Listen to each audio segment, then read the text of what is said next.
the biggest tool we have in our toolbox is giving the illusion of control to the seller or to our client. Yeah. You know, I'm going to ask you which of these options work best for you.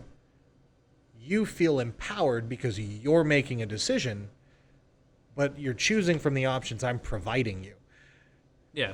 So therefore, I am the one in control, but you feel empowered.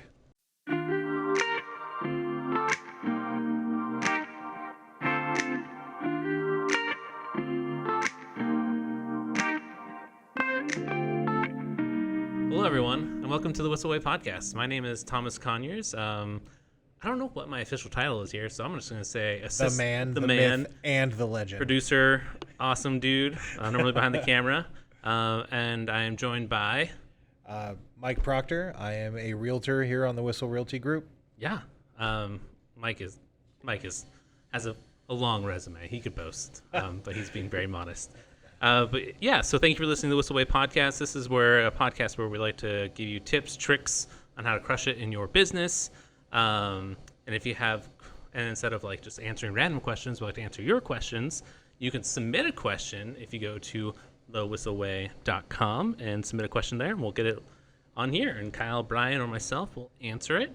I think that's all. Kyle makes this look so easy every time he does effortless. it. Effortless. Like, It's just like, oh. I really love watching all the videos he did when he first started because it makes me feel good inside that he was terrible at one point. Yeah. So, yeah, like if anybody's watching this or catching this on the back end, go back years and look at some of the Santee Saturdays from the beginning of when Kyle started putting content out. And it's cringeworthy. I love it. It makes me happy inside because now he's just so smooth, so polished. He makes this look so easy. You go back and you see some of the stuff that he did originally, and you're like, okay, there's hope for me. Yeah. No, we're starting a new YouTube series soon, not to get off on a tangent. But we just kind of were like, hey, we need to record because he's a very busy guy. So I literally went to his office and was like, we need to record 2 episodes. Yeah. And these episodes are like 15 minutes long. Right. This guy Just went on for, I was like, okay. Yeah, you're like, all right, I man. hit play, you do talking. Do your thing. So, yeah, always makes it look really good. But yes, so today's topic, Mike, you have been crushing it.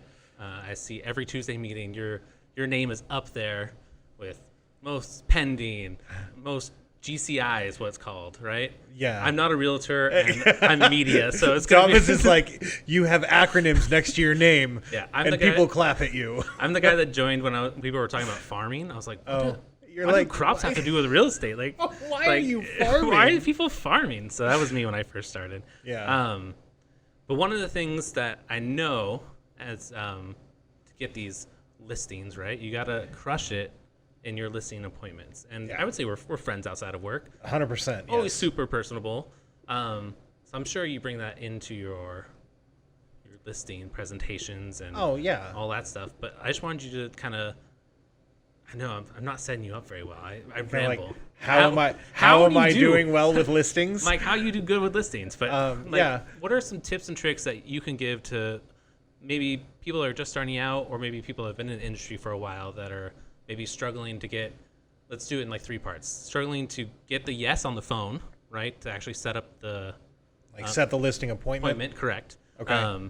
Then when you're at the listing appointment, to get them to sign that VIP, that agreement. To work Listing with you. agreement. Listing agreement. Yeah. So let's start there, and then if I sound... We'll kind of unpack it from there. Yeah, if you hear anything cool, I'll chime in. Okay. Because I'm learning too now. Totally.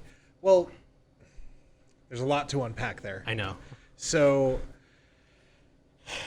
my business mix is about 75% listings and about 25% buyers. When I'm scheduling listing appointments, I'm calling around my existing listings, right? So I'm circle dialing my just listed or my just sold or just went into contract on a listing. So I'm constantly staying in front of all of the surrounding properties for the homes that I already have listed or that I just sold, because there's clout, right? There's validity there. And it's informative, as opposed to I'm not calling to ask, I'm calling to inform. So, hey, Thomas, I just listed the house right around the corner from you on, 123 Main Street, and we're going to be doing an open house this weekend. I just wanted to give you a heads up. If you see some increased traffic, if you see a lot more cars on the street than normal, it's just going to be for this weekend. We are anticipating on having multiple offers, so just bear with us for this weekend if that's okay with you. Yeah, so you're kind of like hiding under the guise of like a courtesy call, Yep. just like letting them know, like, hey, like, yeah, because I know if I was a neighbor and all of a sudden You see all these cars all the parked in street front of your parking, house. yeah. Yeah, but now you're going to know why the cars are parked there. And I'll usually close that first phone call out by, saying, hey, I've noticed by holding some open houses that we get a handful of neighbors that come by, and it's always awkward because you like walk in and you're like, I'm not looking to buy this place. I just wanted to see what my neighbor's house looked like, because that's an awkward conversation. So I'll tell them, I'll say, look, I want to take the awkwardness out. Come by and see us at the open house. I'd love to get some feedback and hear your thoughts on what we've done to stage the property and get it ready for sale. So I take the awkwardness out, invite them in, and there's a good amount of them that actually do show up. And it's already a warm conversation, right? Yeah. And then fast forward a week, now we've got it in escrow. I get to call that person back and just say, hey, Thomas, it's Mike over from 123 Main Street. Just wanted to give you a heads up. We were actually able to put that home in escrow from that first weekend's worth of showings. We had multiple offers, so we actually do have some people still looking to purchase homes in your neighborhood. Have you put any thought into selling your home? Okay, so That's the first dart that I throw at the dartboard. so you're blowing my mind right now. And as agents, I'm sure if they're watching this, like, And they're like, duh. So you're planting the seed of like, 100%. hey, like, you thinking about selling your home? Like, so, and then also kind of, it's nice if you're hold this open house, you're selling it in the first week, makes you seem like I know what I'm doing. an authority. Yeah, precisely. And like, they know you've already done the research in this neighborhood because you're able Mm-hmm. to sell this home. So Right.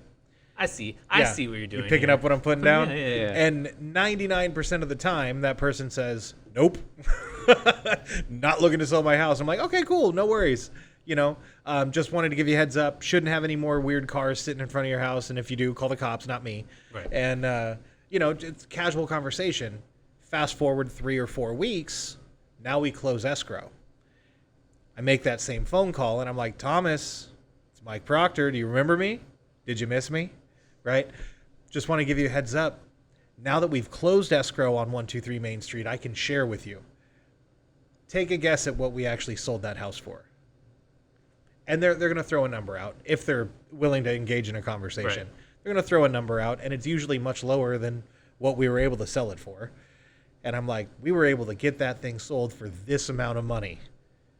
If somebody put an offer in for your house at that amount of money, would you be open to it? Because now I'm talking real dollars. Right, now that they actually have like a number in their head. Right. And that script worked pretty well. I've picked up a handful of listings this year from that. And that's like cold prospecting, if you will. That's circle dialing. Yeah.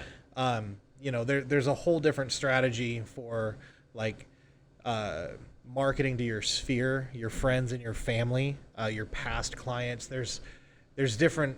Yeah, we have a whole series on Farming 101. Like, 102, we're going to need to be here 103. for way longer than 30 it'll be a minutes whole if that's thing. the case. I mean, we could always make it a series too if you guys Yeah. like it and want Mike back. How do you?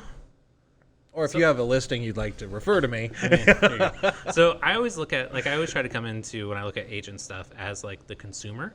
Yeah. So when you tell me like, oh, I called them this time to let them know, I'm like, okay, I see value in that. Okay, now I'm calling to let them know that it's like pending, right? And now I'm calling to let them know it's closed. Yep. And I'm sure you get hung up, like, no, just hang up. But like, how do you gauge on when you're being like annoying, or like, is it good to be annoying? I am annoying. Okay, like just Just be okay with that. You just gotta get comfy. 100%. Okay. Like, this is how I make it okay with myself. Because I know in my heart there is no one that's going to be able to do a better job for them in selling their home than me. I also know that sellers make a decision on who they're going to, list their home with based on timing and convenience more often than not.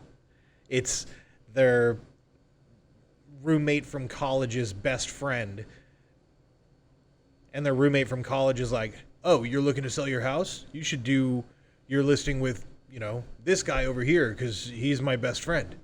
Has nothing to do with credentials or ability to sell the home. It's a convenience and timing thing. Yeah. Right?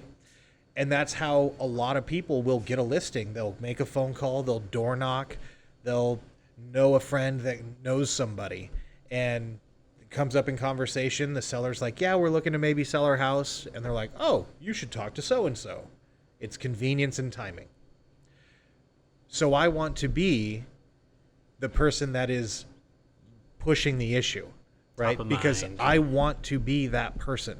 And if I just sit back and wait, I'm not going to be convenient, and the timing is never going to happen.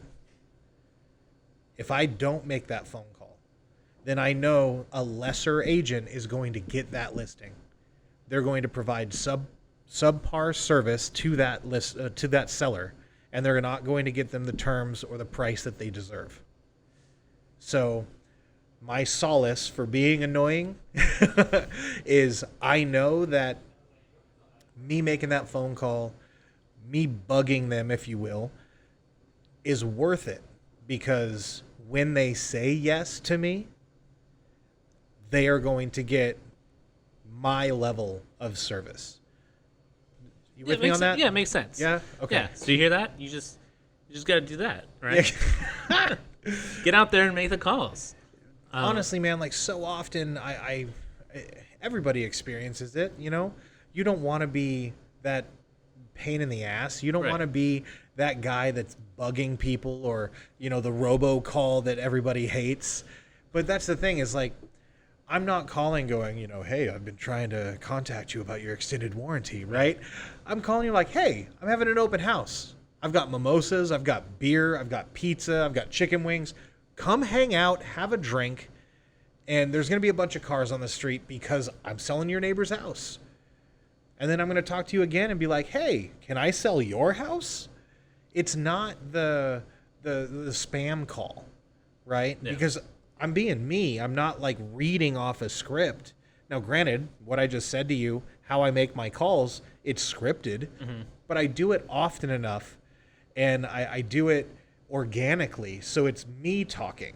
It's not, hello, Thomas. This is Mike calling from the Whissel Realty Group. Have you given any thought to selling your home? Because you're going to hang up on me or start yelling at me or make me talk to your dog, right? Like, it's not going to be helpful.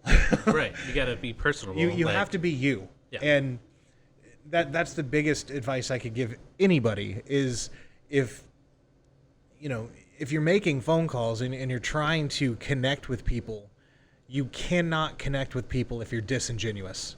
If you are not your authentic self when you're on the phone, you're not going to connect with anybody. So make the phone call and be you, right? And be okay. Be unapologetically yourself. So I think it's good advice. Yeah. Tell your friends. Tell your friends. Okay. So you called them, had the open house. So say you're calling me third time, like, hey, so I was actually just able to sell it for $20,000 over asking. Like, you interested? And it's like, well, actually, yeah. Like, I've been looking to downsize, and tell me more, and then shut the fuck up, right? Yeah, like, listen. Sorry, am I allowed to say fuck? Oh, yeah. Sorry. Kyle whistles on this podcast. That's true. Okay, cool. So, tell your friends. Tell your friends. So yeah, at that point, it's interesting. Tell me more. The biggest advice I can give anybody is when you get someone that says yes, stay calm. Settle yourself down. Yeah. Mirror their level of excitement. Mirror their level of engagement. If they're like you just did, yeah, I've been thinking of downsizing. I'm going to meet that rhetoric. I'm going to go, really? Tell me more. Yeah, so I don't know. And at that point, like, we're not going to role play, but at that point, you're going to elaborate. The kids just moved out. I just had a seller that made a joke. He was like, We have 4 toilets and 2 asses. We need 2 toilets. Yeah. And I was like, that totally makes sense. Yeah. Right? So let them tell you why they're looking to do whatever it is they're doing. Don't just jump on them like a dog on a bone and be like, oh, okay, well, we can do this and I can do this, and trying to like sell them on using you as a listing agent. They just told you yes. Cool, throttle back. Cool, tell me why. Right? And once you get a little bit more information out of them, just be like, okay, great. Ask them for the appointment. I'm available to come by so we can look at your home and take a look and figure out, what a buyer would be looking to, spend on your property. What day this week is going to work best for you? I'm available Tuesday or Wednesday, right? Are mornings, afternoons, or evenings better for you? Mm-hmm. The biggest tool we have in our toolbox is giving the illusion of control to the seller or to our client. Yeah. I'm going to ask you which of these options work best for you. You feel empowered because you're making a decision, but you're choosing from the options I'm providing you. Yeah. So therefore, I am the one in control, but you feel empowered. Yeah. It's almost it's like a choose your own adventure video game. Oh, totally. Where you have like word branches and you're like, oh, I can choose from these 4 options. And it's like, wow, look at these options I have. But it's like, the programmer put your options in here. You're going or those old books where you're like, if you want to go down the hallway on the left, turn to page 57. And you're like, yes, yeah. 57. Yeah, and it's like, wow, I did my own adventure. It's like, no. Yeah, no, you still read the book they wrote. Exactly. Okay. And that's always the added saying to kind of sum up what you're saying about stop and listen is like, you have 2 of these and 1 of these, right? Like, you were given 2 ears and 1 mouth for a reason. Yeah. Listen twice as much as you speak. Yeah. I also like the matching the energy, I think is a good takeaway, because I've been in a part where like, I've had a client been like, oh yeah, I would love to hire you. And like, it's been a minute since I've gotten an appointment with a client or something. I'm like, you're like, oh, really? Like, okay, well, I can come by right now. Yeah. And what's your email? I'll email you everything you need to know. And you definitely get that. Whoa, Sunday, yeah. right? And you're like, oh my gosh. Yeah, and it's funny because if you think about it, when George Carlin, stand-up comedian, super funny guy, he had this skit that he would talk about.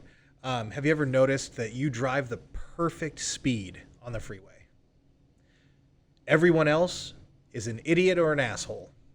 Because if you pass them, that's an idiot. If they pass you, asshole, right? But you drive the perfect speed. Yeah, going the good speed. Totally.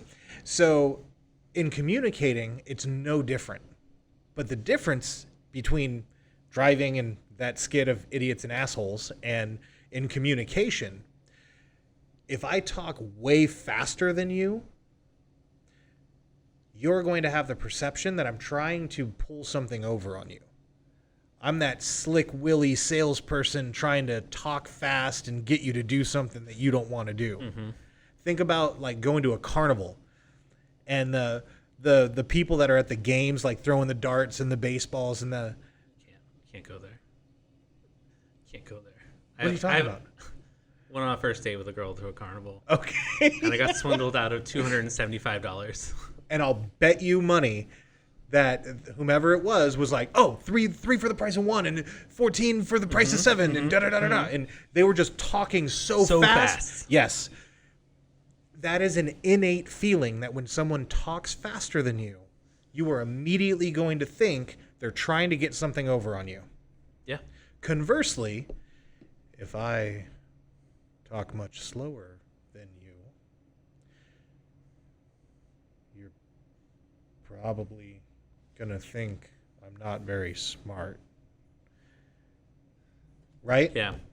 If I'm just not on the same wavelength as you, you're either going to think that you're smarter than me or that I'm trying to get something over on you. One of the two. So it is imperative that I match your energy. I match your tonality, your pace, your cadence. Because that is going to put us into rapport. You're going to then trust me. You're going to say, oh, he gets me. He understands me. We're on the same page. Yeah. Right? And then when I ask once we've got that rapport built and then I ask, we have a much better opportunity to, book that appointment. Okay.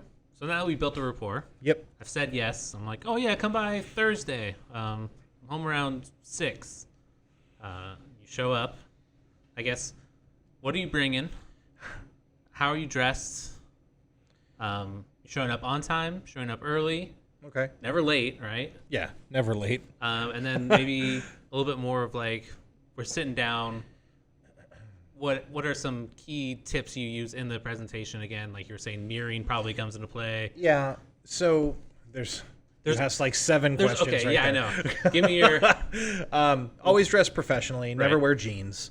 I do not wear suits and ties. Mm-hmm. My neck was not made for neckties because it feels like I'm being choked all the time. I would say Like I can't even. and it would come up I to, like, literally here. can't even like put this together right now. So I have a collared shirt on. Yeah. You're welcome. Show up on time. I've done all my analytics. I've printed out a comparative market analysis. I have all the specific neighborhood sales data printed out. I have the listing agreement printed out. I have net sheets printed out. All of that I bring every single time I come to a listing appointment. Yeah, and this is coming from me again, from the consumer side. So if I was like, yeah, let's come to a listing, 9 out of 10 times, at least for me, I know I've done some. Maybe not intensive research, but I've definitely looked up prices around, and so like, yeah, it is good for you to come prepared because if I was sitting there, I'm like, oh yeah, what about You the house shouldn't on? know more than me. Yeah, I'm like, what Yeah. about that house on Apricot or whatever? And you could be like, oh, you mean the one that sold for blah blah blah? Well, Yeah. it's not. Yeah, so Yep. yeah, definitely do the research. I think. Absolutely. And that doesn't take very long. Yeah. I get all that data and I pull it together. I print everything out, put it in a nice little folder. I show up usually about 3 to 4 minutes before the appointment time is when I knock on the door. Okay. And I will make a point to say, I know the appointment was for 1 o'clock. It's a little beforehand. I can wait in the car, or if you want, we can get started now. They always invite me in. And if given an opportunity to sit at like the eat-in kitchen or at like the formal dining table, I'm going to take the eat-in kitchen. Because they're a little more comfortable in that setting, or So when you have company over and you're going to have a formal dinner party, you sit at the formal dining table. Mm-hmm. When it's you and your family and your loved ones, you sit at the eat-in kitchen. I want to be in their headspace for their loved ones. I want to be in an intimate setting, right. not in a formal setting. You don't want to be in the living room with the plastic on the couch when you could be. I'm absolutely never going to do this sitting on a couch. Yeah. Not because I have my laptop, which has my listing presentation in it, and I need you ahead of me, in front of me. I can't do this sitting next to you on a 'cause couch. it's sitting on your lap, and you're like, see here. That's just super awkward. Yeah. I'm like, sit over here and put my arm around him. I'm like, so if you look at the laptop, that wouldn't work very So well. that's too friendly. Yeah, that's too much rapport. I got you. It's not listing agent, listing presentation and chill time, Yeah.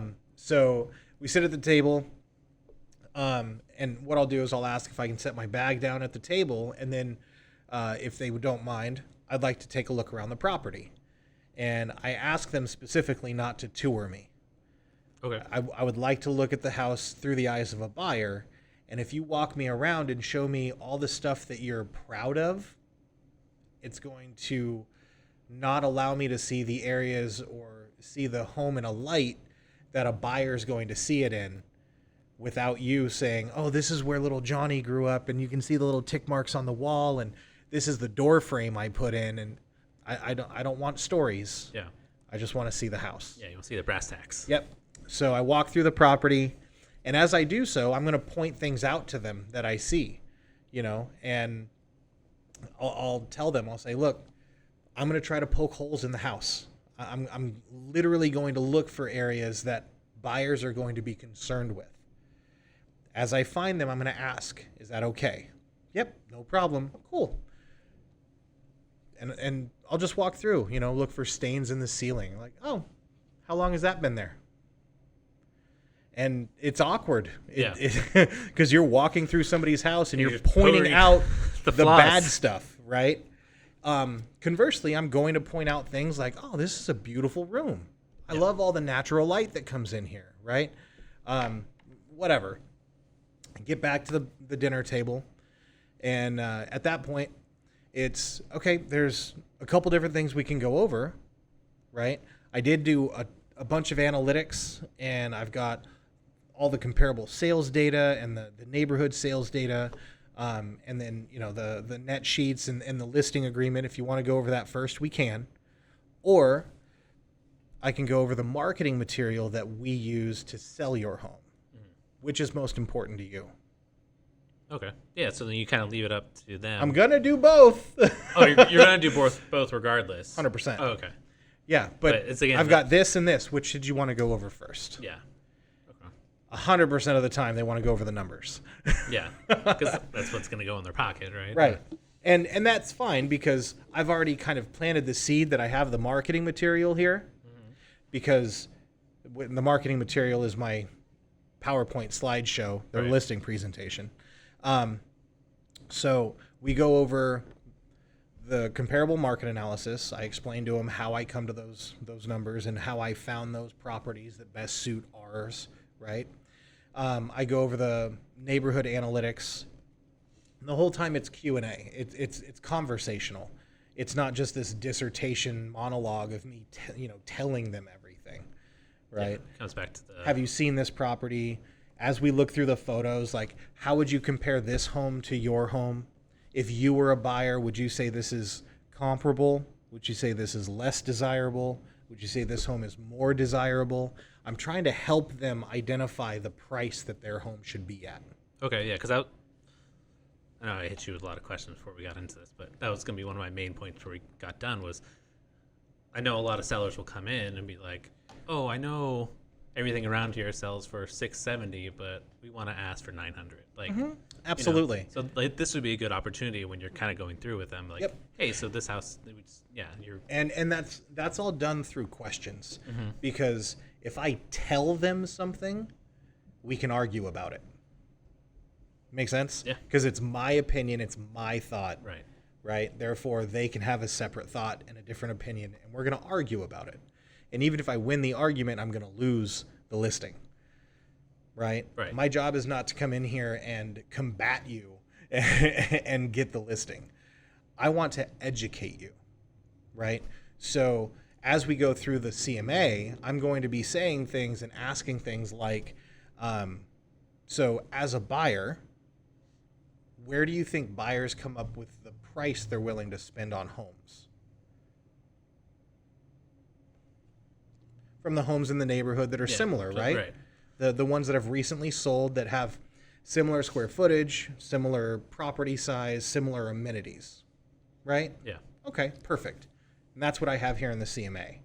And then we go through them. And as I go through them, be like, so this one, around the corner, it's a quarter of a mile from here. It's an eighth of a mile of here and a mile away, whatever it is. Within 15% of your square footage. It's fully updated on the inside. Would you say your home's fully updated?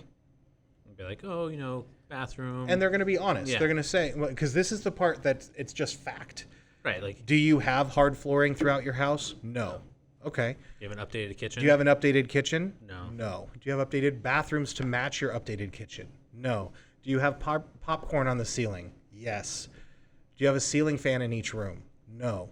Do you have central air conditioning? No. Do you have a pool? No. And you can just ask, like, do you have these things? Yeses and nos. And at the end, okay, so based upon what this house does have that your house doesn't, would you say that the price for this home is higher, equal to, or less than what your home is going to be worth in the eyes of a buyer? Right. I'd be like, oh. Okay. And at that point, if they are going to come off the reservation and be like, well, my home's going to be worth way more than that. Okay, Thomas, help me understand how I can sell that. Right. Right? Because... Well, I spent $5,000 on these drapes. Perfect. Well, it's like, Tell me more. Right. Yeah. But this is the thing, is I'm not going to argue with them. Right. Because it's just letting them do their thing. You're absolutely right. You spent $5,000 on the drapes and you spent $8,000 on your paint job in the interior of the house, or whatever all these different things are, and just, okay, Thomas, I'm sure you did, and the house looks great for it. I'm curious, though, how a buyer is going to see the value in those things when these other homes that are, as we said, more updated, offering more amenities, sold for a lower price point. Yeah, you just hit them with the facts.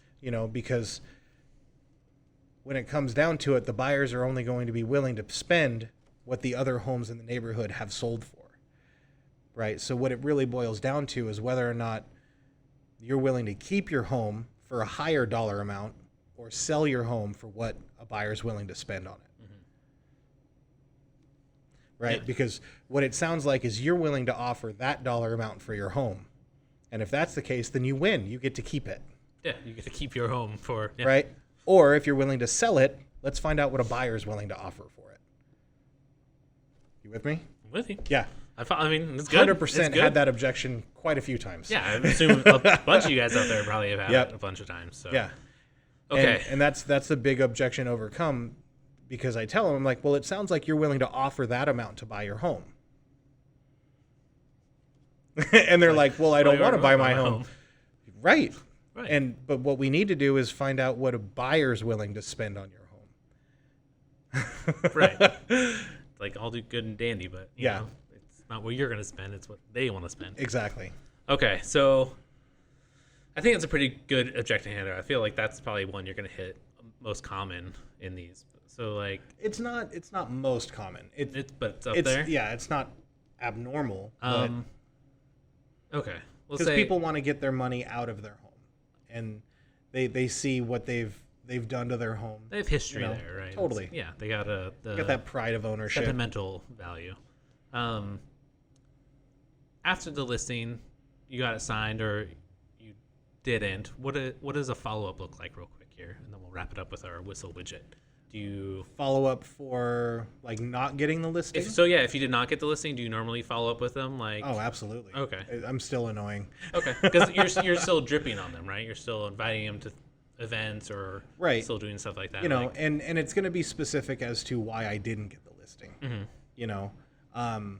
There have been plenty of people that, in your scenario, they're like, no, my number's, $45,000 more than what anybody's ever sold a home for in the neighborhood. Correct. And it's like, okay, well, then you're not looking to sell your home right now. Because I'll flat out tell them, I'll say, Thomas, I respect where you're coming from. And I love the passion and the determination that you have as a seller, because you have a number and that's where you're at. Now, your number doesn't coincide with what's going on in the market right now, but that doesn't mean it won't coincide in the future. My question to you, Thomas, would be, in the future, as I'm constantly keeping my finger on the pulse, when I feel the market starting to get to your number, would you be open to listing with me? Yeah, sure. I mean, why would you say no, right? You're exactly. Because what I'm doing is, because anybody that they meet with that signs a listing at that dollar amount, I'm confident they're not going to get that dollar amount. Right. They're just saying yes because they want to get the listing. Yeah. Then. And I'll tell them, and I'll say, look, if you meet with other agents and they're willing to take the listing at this dollar amount, by all means, sign the listing with them. Mm-hmm. They're not going to sell your home for that dollar amount. What I do ask is, when they then come back after a week or 2 or 3 or 4 and ask you to reduce the price, please hold your line. Because if you're willing to list it at a lower dollar amount, we should list it right now.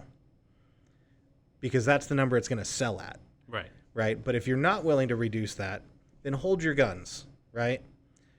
Make them sell it for the number that they sign the listing at.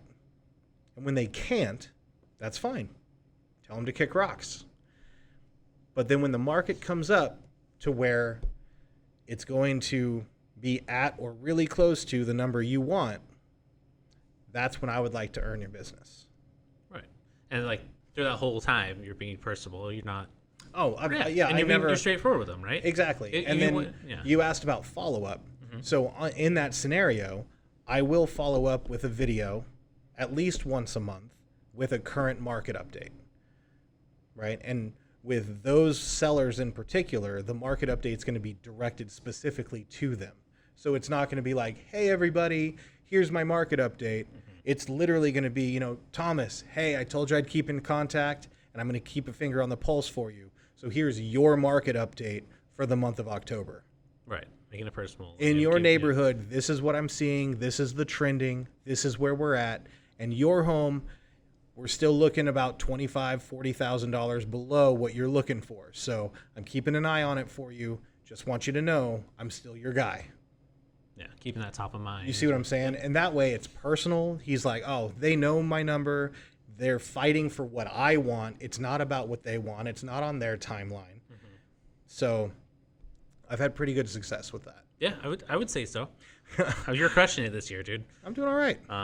Proud of you. Thanks, bro. So I think we covered it. If you like Mike on for more awesome tips and tricks and whatnot on how he crushes it in listings and with clients and all that good stuff, let me know in the comments below. We'll have him back on as a guest. Before we go into our Whissel Widget of the Week, I want to say if you have questions that you want answered on our podcast, you can always go to thewhisselway.com. If you're listening to this on Wednesday, what is the date? Wednesday the 29th, 2021. 29th. Kyle and Bryan will be having a free webinar for Filming 101. They'll go over some lighting, audio, and camera and gear tips. I'll put a link in the description with the podcast so you can sign up for that. That'll be literally Wednesday the 29th. So Wednesday the 29th, this episode will come out. So if you're listening to this, the next day, Thursday, the 30th. The 30th. No, I'm messing this up. I'm messing all of this up. I had this prepared. Should have written it down. You have know, to write stuff down sometimes. I tried to be like the Whissel, dude. I tried to come in, bro, here and I lied. No. So if you are listening to this podcast Wednesday and it's not 10 a.m. Pacific Standard Time, then you can sign up for the webinar and I'll have a link and you can listen to it. And there will also be a recording if you want to watch that as well. But it's on the 29th. That's why I was like, I don't think it's on the 29th. Yeah, this episode comes out on the 29th. Okay. At like 2 a.m. Yeah. So it'll be in your feed. So if you're listening to this before 10 if you're a.m. eating breakfast and you're listening to this, number one, good for you. Number two, look at the comments section and there will be a link down there. Exactly. You click on that bad boy as long as it's before 10 o'clock in the morning, California time. Right. And then if you did miss it, there will be a recording you can sign up for. There you go. All right. So with that said, we are going to go to our Whissel Widget of the Week. They make it so easy. Alliterations. This is a app or a gadget or something that you use every day that helps your business or personal life run smoothly. Yes. What do you got for me, Proctor? I'm going to go personal life side Okay. because my business life is so regimented and so busy. I live off of my calendar, right? Yeah. And I try to pack every minute I can with as much business as I can. I've just recently started using HelloFresh to deliver my dinners because I've got a family of 5. I have 4 kids, my wife and I. My oldest kid doesn't live at home, so there's 5 of us at home. And what we've done is we've got 5 meals that we order every week that are delivered every Saturday. And Saturdays and Sunday nights are like takeout nights. And then Monday through Friday is each person in the house has a meal that they're supposed to cook. Oh, that's cool. So we give out, and it's so cool because it comes in one big box and you get all the ingredients you need. Sans, oil. I think it's salt, pepper, and sugar are like the only things that you need to have, and butter on hand. Everything else is sent with the package. And it works really well because there's enough food that there's 5 of us, but I order the meals for 4. Okay. And then I add like a salad of that Yeah, I make on the side. side. And then my wife and my daughter split one meal, and then the boys and I each have our own. And then everybody has like a side salad, and everybody's full. And we don't have to go to the grocery store, and it's less expensive than what we would spend if we did go to the grocery store, or if we just ordered like pizza or burritos or something. Money. Yeah. I love HelloFresh. No, it's amazing, and I order it, and the meals are so good. So yeah, my widget of the week is definitely going to be HelloFresh. Yeah. Tagging off of that, they also really good at cutting down like food waste. Oh yeah. Which I'm a big proponent of. I hate wasting food. Yep. So they send you exactly what you need. There's not like, oh, I'm buying, this big old thing of head of lettuce and now it's gone bad. And now I've used a quarter of it. Yeah, and then the recipe cards are super The recipe cards are super So cool. if you liked a meal, Yeah. you have everything you need like in the recipe cards, so you can go make it again. Yep. So I love HelloFresh. Oh, it's awesome. Mine is personal / business. It's a thing. You've probably been staring at it this whole time. I change bags often, like camera bag, backpack, laptop bag. Okay. And I hated always having to and then you have like your phone, your watch, your iPads, everything needs cables, right? And so you had to make sure you had a little pocket with everything in here. And I was like, enough. So now I have this cool pouch from Lowepro, and it unfolds, and inside I have all my cables I need. I don't know if you can see that. For my iPhone, iPad, I have a USB-C, I have a couple of extra SD cards, some Claritin in here. But I like it because now it's like, oh, I can carry all the things I need, and my charging port cable, right? And it's all in a little thing, and I toss this in my bags. So instead of having all these little cables stuffed into a pouch, And pulling this wad of cables out. Yeah, Keeps everything nice and It's clean. nice and clean, and I just toss it into each bag I need. So Very nice. Lowepro, I'll have a link in that. But There you yeah, go. that's gonna do it for us. Mike, I appreciate you coming on the show. No, this was fun, Hopefully it man. wasn't too bad.